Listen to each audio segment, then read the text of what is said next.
One day, Abraham, who was already old and advanced in years, wanted to ensure that Isaac, his son promised by God, would get a wife who came from the same nation and faith. Therefore, Abraham called his most trusted servant and asked him to go to his native land, Mesopotamia, to find a wife for Isaac. Abraham emphasized that a wife for Isaac should come from his family, not from Canaan where they lived.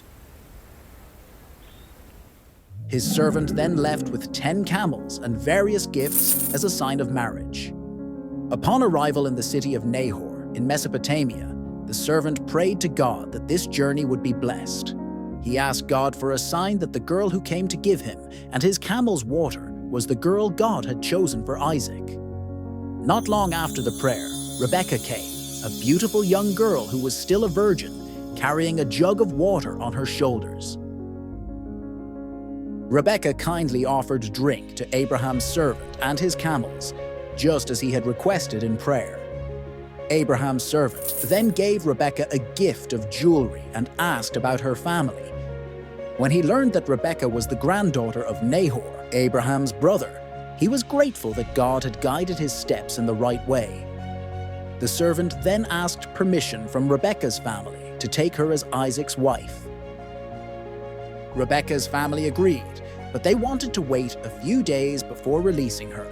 However, when they asked Rebekah her opinion, she firmly agreed to go and marry Isaac. Rebekah then left her family and went with Abraham's servant to the land of Canaan. This journey signifies Rebekah's complete trust in God's plan, as well as the great sacrifice of leaving everything she knew. When they arrived in Canaan, Isaac was walking in the field and saw a group coming. Rebekah, when she saw Isaac from a distance, got off her camel and put on a veil as a sign of modesty. When Abraham's servant told him everything that had happened, Isaac accepted Rebekah as his wife.